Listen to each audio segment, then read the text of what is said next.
dal Presidente della Regione i nuovi direttori generali delle ULSS Venete. L'appello a fare squadre e a innovare una sanità in continua trasformazione.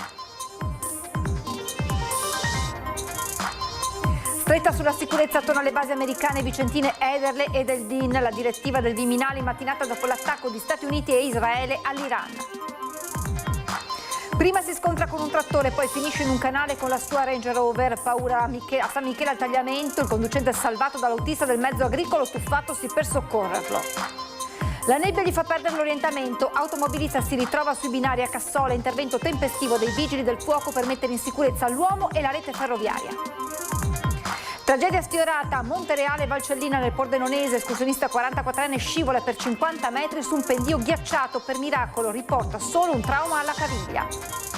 Il Tempio della Giustizia si è estraneo alla politica, così guardasigilli sulle polemiche per l'incontro organizzato in favore del no al referendum in tribunale a Treviso, esclusi però provvedimenti del Ministero, sarebbero benzina sul fuoco. È morto a 86 anni Sandro Munari, il numero 1 dei piloti del rally negli anni 70, veneziano di Cavarzere, dominò un decennio con la Lancia. Buonasera, ben ritrovati con l'edizione regionale dei nostri telegiornali. Erano nell'aria e oggi l'ufficializzazione dei nomi da parte del Presidente Stefani dei nuovi direttori generali delle ULSS Venete. L'appello da parte di Stefani a fare squadra, a condividere le buone pratiche e a innovare una sanità in continua trasformazione. Abbiamo mantenuto l'esperienza, ma abbiamo anche inserito delle innovazioni. 13 nomi per la sanità veneta del futuro. Il presidente della regione Alberto Stefani ha firmato i decreti di nomina dei nuovi direttori generali delle ULSS, delle aziende ospedaliere di Padova e Verona, dello IOV e di Azienda Zero, mantenendo l'impegno di compiere questo passaggio entro il 28 febbraio, così da evitare commissariamenti. Ho scelto quelli con i risultati più alti e ci tenevo a fare questa scelta. So che magari su questo possono esserci visioni diverse, ma secondo me meritocrazia, capacità di conoscere i territori, capacità di innovare devono rappresentare i criteri su cui un presidente sceglie. E dunque, a parte Giuseppe Dalben, che lascia Padova ma rimane commissario dell'ULSS 1 Dolomiti fino al 30 giugno, nomi e destinazioni sono stati rivoluzionati. Nuovo direttore generale dell'ULSS 2 Marca Trevigiana è Giancarlo Bizzarri, mantovano di nascita e montebellunese d'adozione, uno dei 3 esterni visto che proviene dall'azienda Tutela Salute Liguria. Massimo Zuin va a prendere la guida dell'ULSS 3 Serenissima, di cui è già stato direttore dei servizi sociosanitari. All'ULSS 4 Veneto Orientale, dopo la parentesi all'ULSS 7 Pedemontana, torna Carlo Bramezza, mentre l'uscente Mauro Filippi, primo infermiere a essere posto ai vertici di un'azienda sanitaria, va a dirigere l'ULSS 5 Polesana. A capo dell'ULSS 6 Euganea Patrizia Benini, che lascia Verona per Padova. Giovanni Carretta, padovano, fino a oggi direttore sanitario dell'ULSS 3 Serenissima, è invece il nuovo DG dell'ULSS 7 Pedemontana. Altro nome nuovo nel giro delle nomine, Peter Assenberg, nato a Stoccolma, destinato all'ULSS 8 Berica, già direttore dell'azienda sanitaria di Bergamo Ovest. L'ex DG dell'ULSS 5 Polesana, Pietro Girardi, ritorna invece all'ULSS 9 Scaligera. Fin qui le ULSS. All'azienda ospedale Università di Padova va l'ex DG dell'ULSS Euganea, Paolo Fortuna. A quella di Verona il terzo professionista arrivato da fuori i confini veneti, dalla Liguria, Paolo Petralia, dove è stato anche direttore generale dell'Istituto Gaslini di Genova. Allo IOV ritorna Patrizia Simionato, ex DG dell'ULSS Vicentina, mentre assume il ruolo di direttore dell'Azienda Zero Paolo Fattori, dirigente dell'area sanità e sociale della Regione Veneto. Ognuno ha avuto un'ULSS diversa, questo ci tenevo a farlo anche perché è giusto che ci sia un ricambio e una rotazione, per me è fondamentale questo, funziona così in politica, deve funzionare così anche nella sanità. Credo che il Presidente abbia varato una squadra di assoluta eccellenza, perché quei candidati che sono stati nominati direttore avevano ottenuto le votazioni migliori, votazioni di eccellenza superlativa da parte della Commissione, e quindi questo ci permette adesso di guardare al prossimo futuro con grande speranza. Una cosa ci tengo a dirla, voglio che facciano tutti squadra, ci deve essere una squadra unica, perché esperienze diverse possono portare approcci diversi, ma gli approcci migliori vanno condivisi, le buone pratiche vanno condivise. Se si lavora in squadra si trovano le soluzioni sotto questo punto di vista. Sanità di prossimità, imperativo fondante in una società che invecchia, con Stefani che prende atto del ruolo della sanità privata. Noi però siamo qui per difendere la sanità pubblica il più possibile. È innovazione la parola che il presidente del Veneto usa più frequentemente parlando di aspettative e obiettivi. Implementare la tecnologia, la telemedicina al servizio dei cittadini. È fondamentale proseguire il percorso per il fascicolo sanitario elettronico per rendere interoperabili i dati di tutte le ULSS. Questa è una grande sfida che abbiamo davanti. Le ULSS devono saper dialogare, avere dei sistemi unici, informatici e digitali per garantire anche una migliore organizzazione della sanità. E oggi il presidente Stefani, insieme al sindaco Fausto Rossignoli, sindaco di Negrara, ha incontrato i familiari di Bruno Savoia, il 68enne morto nella tragica esplosione di Negrara. Ha incontrato appunto i familiari della vittima e dei feriti della tragica esplosione che si è verificata nei giorni scorsi a Prun, la frazione di Negrara. Nell'occasione, ha detto il governatore, ho anche potuto constatare le dimensioni di un disastro che lascia senza parole ma non senza speranza. Oltre a 3 persone ricoverate in ospedale ma fortunatamente fuori pericolo, ci sono 3 famiglie senza casa che meritano risposte. Per questo la Regione del Veneto, anche attraverso l'assessorato al sociale, farà la sua parte e assicurerà il massimo sostegno, ha concluso Stefani. I venti di guerra in Asia dopo l'attacco americano e israeliano all'Iran impongono una stretta sulla sicurezza attorno alla caserma Ederle e alla caserma del Din, oltre a tutte le installazioni USA nel territorio berico. La direttiva è arrivata dal Ministero dell'Interno dopo l'escalation in Medio Oriente. Nel capoluogo berico sono di stanza circa 4.000 militari statunitensi e quasi 10.000 tra familiari e civili americani. Dal comando USA e a Vicenza fanno sapere che per ragioni di sicurezza operativa non verranno forniti dettagli sulle misure adottate. Il comando della guarnigione USA in Italia, spiega il direttore dell'ufficio stampa Rick Scavetta, resta vigile e in stretto coordinamento con le autorità italiane con monitoraggio costante della situazione. Momenti di paura a San Michele al Tagliamento. Una Range Rover è finita ribaltata all'interno di un canale a lato della strada dopo essersi scontrata con un trattore. L'autista a bordo dell'auto è rimasto incastrato tra le lamiere e subito soccorso dall'uomo alla guida dello stesso trattore. Sul posto i sanitari del 118 e i vigili del fuoco per la messa in sicurezza e la rimozione del mezzo. A Cassola invece un'auto è finita sui binari della ferrovia, per fortuna senza conseguenze. È stata probabilmente la nebbia che gravava da ore su tutta la zona a far perdere l'orientamento ad un automobilista in transito a Cassola.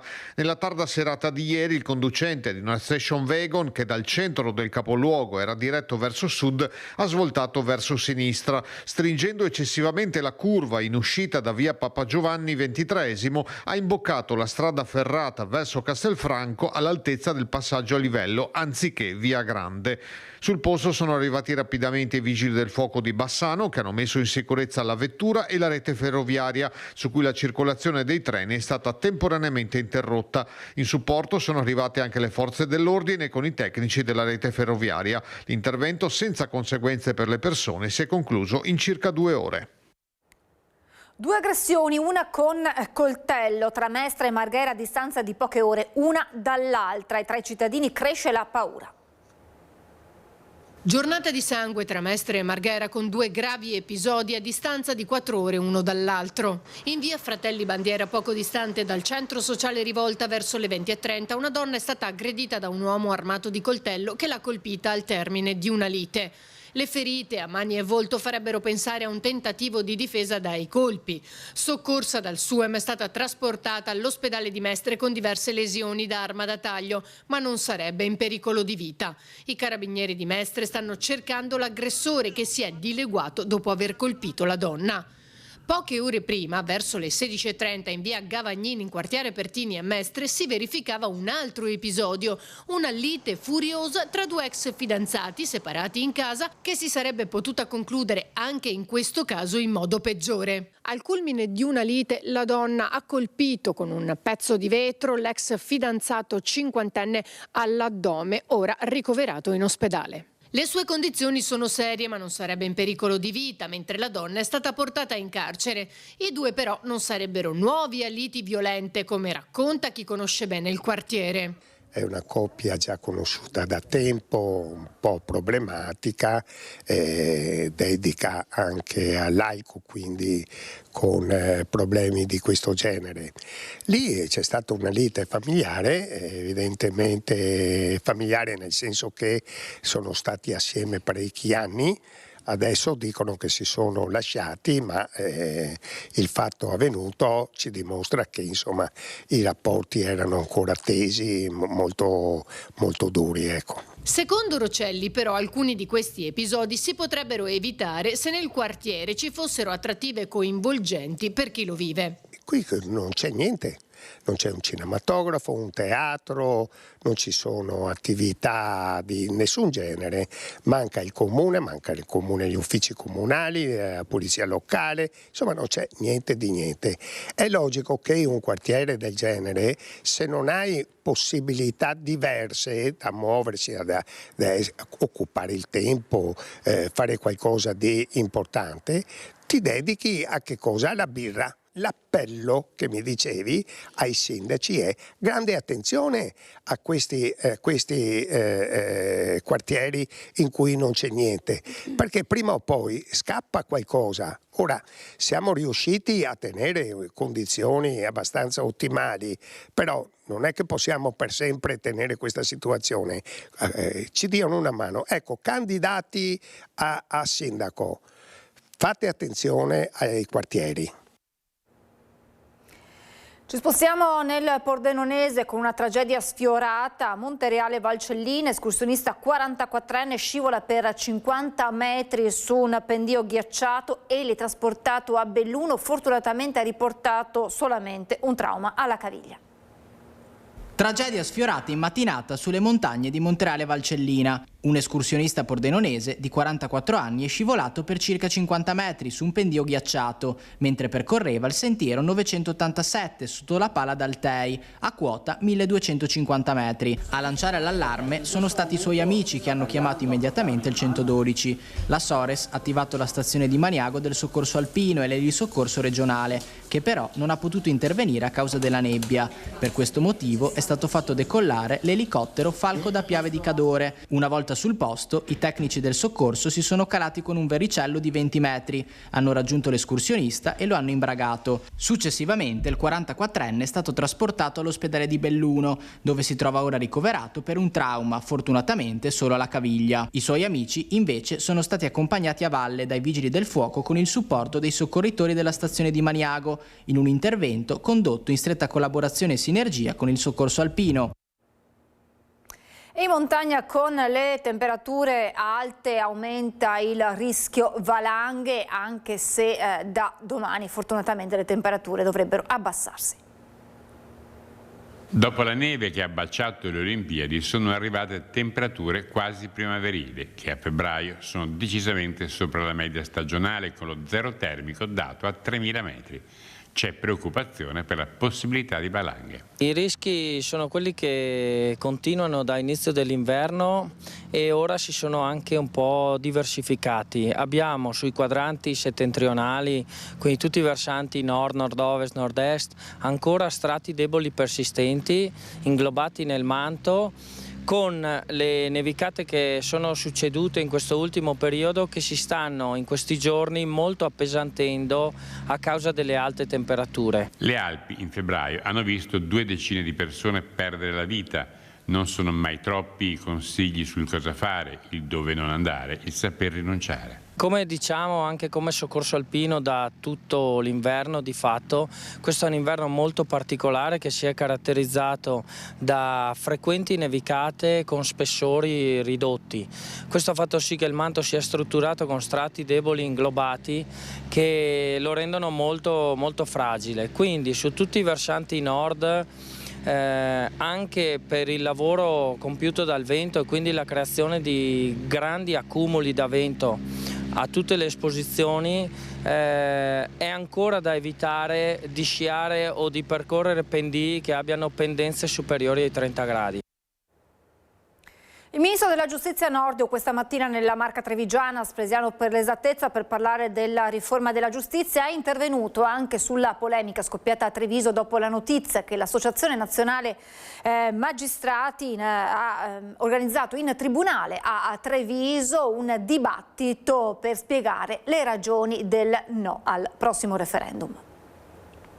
Io credo che il Ministro e la politica non debbano e non sia opportuna in questo momento intervenire e gettare benzina sul fuoco. Il guardasigilli Carlo Nordio a Spresiano per parlare della riforma della giustizia in vista del referendum del 22 e 23 marzo esclude qualsiasi possibile intervento del Ministero sul caso scoppiato a Treviso dopo che l'Associazione Nazionale Magistrati ha organizzato all'interno del Tribunale, nell'aula della Corte d'Assise, un dibattito per illustrare le ragioni del no. Vorrei sperare che il Tempio della Giustizia, forse perché continua ad avere un'idea molto elevata sia della giustizia che della magistratura, il Tempio della Giustizia restasse estraneo a qualsiasi forma di politicizzazione. Nelle ultime ore dura la presa di posizione anche dell'Ordine degli Avvocati di Treviso. Gli spazi del Tribunale non dovrebbero essere impiegati per fini che non garantiscono un reale equilibrio democratico. Il commento in qualche modo allineato alle considerazioni del Ministro. Se però il dibattito fosse mantenuto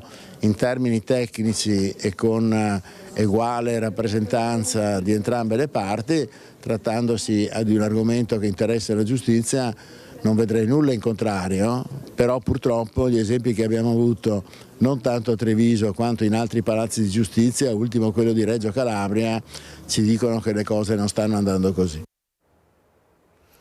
L'ex cementificio di Monselice, parte il cantiere di rigenerazione urbana, un progetto pubblico-privato del valore di 200 milioni di euro. Nei 66 ettari dell'ex Italcementi nascerà una nuova area produttiva, un parco fotovoltaico ma anche nuovi impianti sportivi. Quanto ha lavorato qui? Ho lavorato 16 anni, dal 1958 al 1974. Che effetto le fa rientrare? Beh, un po' il cuore è un po' sensibile. Quando l'hanno incominciata a costruire nel 1955, qui il lavoro non ce n'era per nessuno. Entrare oggi che effetto le ha fatto? Mi fa un pochettino, però se chi fa di lavori per la gioventù chi fa, perché noi ormai siamo vecchi, però chi fa pure per la gioventù. È tornato nell'ex cementificio dove ha lavorato per 16 anni. C'è nostalgia ma anche consapevolezza nella visita di quest'uomo con la moglie nell'area Italcementi. 66 ettari, 1 milione di metri quadrati, un'area paesaggistica inserita nei Colli Euganei dove per anni il Monte Fiorina è stato scavato. Una bomba ecologica nel cuore del parco, da 1 anno e mezzo riserva della biosfera dell'UNESCO.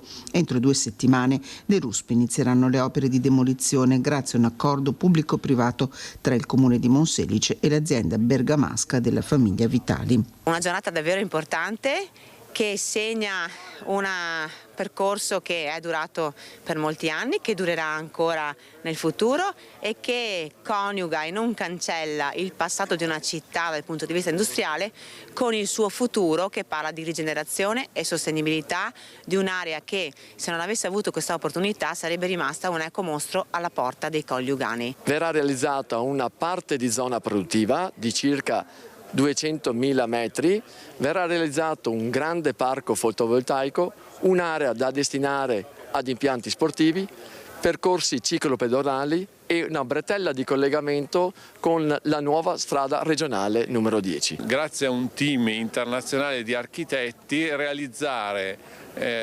nuovi insediamenti produttivi per l'industria locale e tecnologica. Zero consumo di suolo. L'intervento è il progetto di rigenerazione più vasto in corso in Veneto in questo momento. I lavori saranno eseguiti a lotti, valore del cantiere 200 milioni di euro. Entro il 2027 potrebbe insediarsi la prima azienda. Sicuramente non si tratterà di industrie inquinanti, perché stiamo cancellando quello che è, non dico cancellando il passato, però stiamo portando avanti il passato ma senza quella parte negativa che ovviamente un impianto industriale del genere ha portato nel territorio. Per anni per quest'area si è battuto il comitato Lasciateci Respirare, il portavoce Francesco Miazzi, anche consigliere comunale PD adesso, e chiede che sia massima l'attenzione. All'interno di questo stabilimento ci sono tutte le parti sotterranee, ci sono presenze conclamate di amianto, di altri materiali, di oli, di combustibili eccetera, che sono stati dispersi in quest'area. È posata oggi la prima pietra della seconda torre della città della Speranza con la firma dell'accordo quadro per la ricerca e lo sviluppo di terapie avanzate.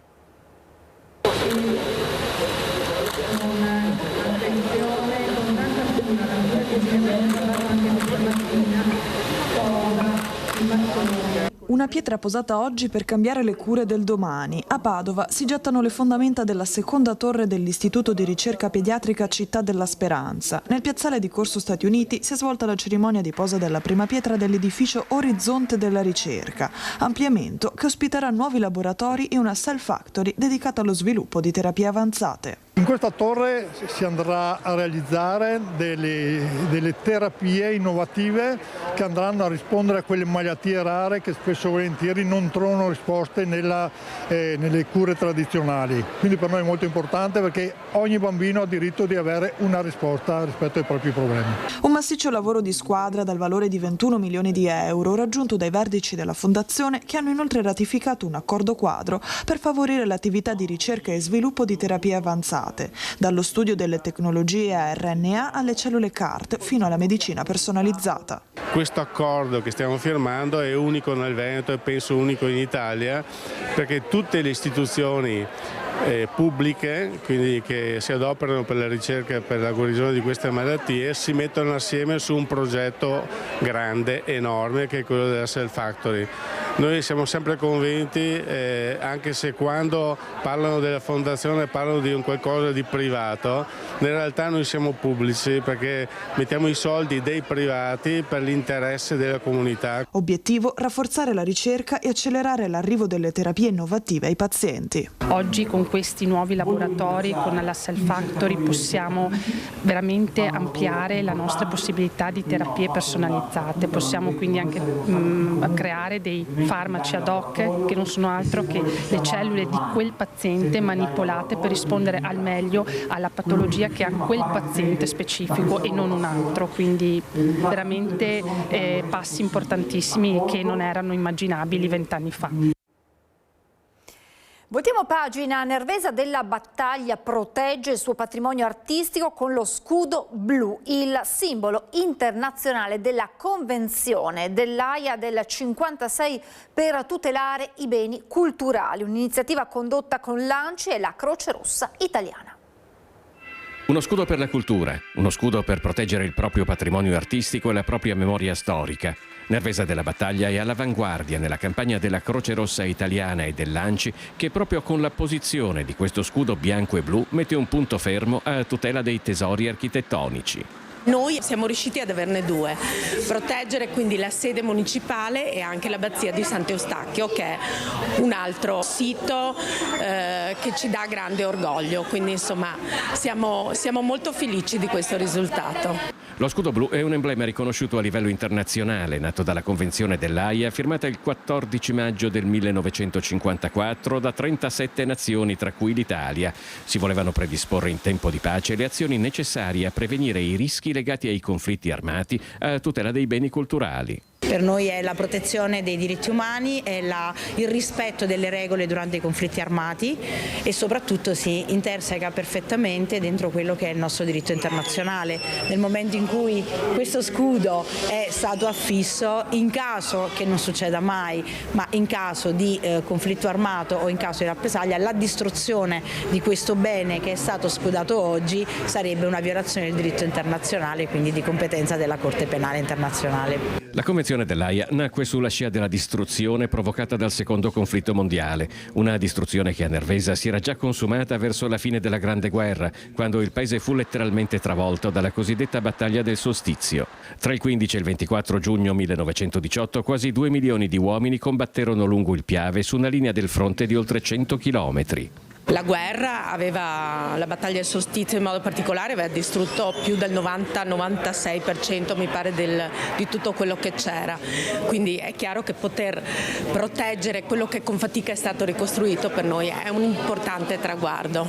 Raso al suolo nel 1918, Palazzo Volpato Panigai, il municipio di Nervesa, fu ricostruito e inaugurato nel 23, ma il suo aspetto attuale è frutto di una ristrutturazione di fine anni 90 dell'architetto Toni Follina. Ciò che resta dell'abbazia di Sant'Eustachio dell'XI secolo testimonia invece con drammatica vividezza la morte e la distruzione che si vissero qui nel XVIII. È importante proteggere quella che è la cultura, quella che sono le nostre radici che poi lasceremo insomma ai nostri ragazzi e alle giovani generazioni. La Convenzione dell'Aia e i suoi scudi per la cultura non sono stati particolarmente applicati in Italia. Anni fa però l'assessore alla cultura di Nervesa, Matteo Bernardel, ha visto uno scudo su un'ex abbazia del 1500 in Carinzia. Mi sono ovviamente documentato, ho capito che era una tutela di beni culturali a livello internazionale, ho capito che era gestito dalla Croce Rossa internazionale e quindi ho contattato la Croce Rossa di Treviso e da lì con il presidente Simona Cardarelli siamo partiti con questo importante progetto di tutela di quello che sono i nostri siti di interesse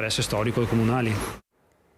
Dopo una lunga malattia è morto Sandro Munari, il numero 1 dei piloti di rally degli anni 70. Nato a Cavarzere nel 1940, Munari, soprannominato Drago, inizia la sua attività sportiva nel 1963, prima sui kart e poi come navigatore di Arnaldo Cavallari. La coppia sale subito sul gradino più alto del podio al primo rally di San Martino di Castrozza, vince anche al rally del Portogallo e alla fine dell'anno conquista il campionato italiano rally del 1954. Nel 69 vince il campionato italiano rally e nel 72 il rally di Monte Carlo, battendo uno squadrone di vetture ben più potenti. È la prima vittoria in questa celebre gara per un pilota italiano che aprirà una lunga serie di successi. La sua carriera è costellata anche di grandi prestazioni nelle gare di velocità. Le sue ultime apparizioni nel WRC furono al Safari a Rally. Bassano del Grappa, città alpina, vissuto per il terzo anno consecutivo tutta l'intensità della tanto attesa cerimonia di consegna del cappello alpino a 153 allievi e allieve della Scuola Militare di Aosta, attraversando il Ponte Vecchio, il monumento nazionale emblema della storia della città ai piedi del Grappa, legata in maniera indissolubile proprio allo spirito di alpinità. Una cerimonia come sempre coinvolgente che ha visto la Piazza Libertà gremita di persone e genitori da tutta Italia che hanno voluto rendere onore ai nuovi alpini che hanno ricevuto dai Veci il tanto agognato cappello dopo settimane di duro addestramento.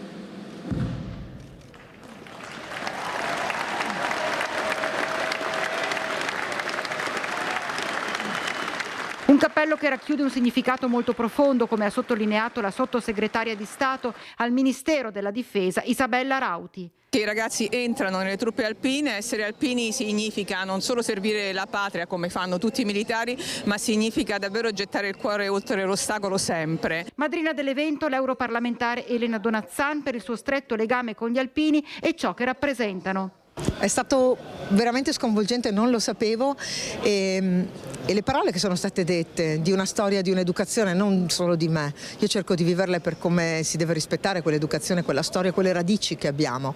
Orgoglio e onore espressi anche dal generale Michele Risi, comandante delle truppe alpine. È un modo per riproporre, riconfermare delle promesse e anche sentirci ancora una volta orgogliosi di servire la patria, di servire il nostro paese. Un'integrazione reciproca tra l'Alpina Bassano e le giovani Penne Nere che per un'intera settimana hanno fatto rivivere l'ex caserma Montegrappa. Bassano e gli alpini sono un tutt'uno, una città che riesce a farsi contaminare costantemente dagli alpini grazie anche alla loro operatività quotidiana, perché ricordiamoci che noi amministratori grazie agli alpini possiamo dare anche risposte concrete in tanti ambiti, soprattutto nel sociale. Un modo di fare, un modo di condividere le cose tra l'amministrazione comunale, la città e i suoi alpini. È un binomio indissolubile da sempre, ma che si sta rafforzando sempre di più. E tutta l'emozione del presidente nazionale ANA Sebastiano Favero. chi ha questo cappello si porta dietro una storia che è vera, vissuta dai nostri vecchi, oggi noi, ecco, e loro i giovani un domani. Una storia che è fatta, come ho detto, di amor di patria, di identità, di senso del dovere e del sacrificio, ma anche e soprattutto di condivisione e di solidarietà. E la fanfara alpina Iulia ieri sera ha emozionato il Teatro Remondini di Bassano.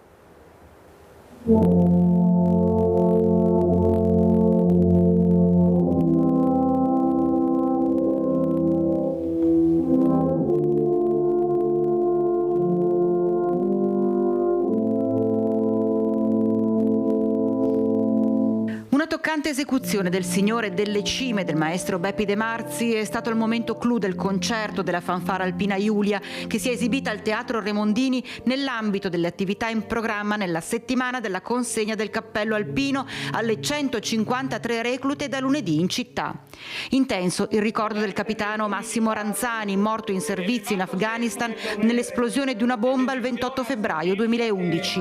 Con il suo estremo sacrificio ha contribuito ad accrescere il prestigio dell'esercito e dell'Italia, tenendo alti ideali di pace e di solidarietà.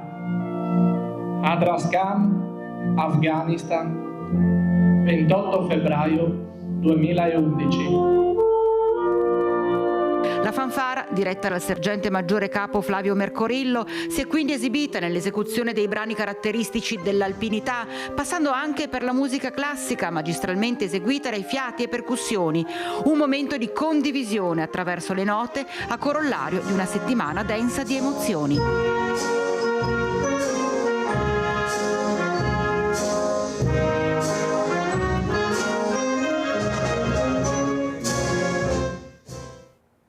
E su queste note chiudiamo la nostra edizione del telegiornale. Ora, come sempre, la sigla e a seguire le previsioni del tempo. Grazie per essere stati con noi, buon sabato sera.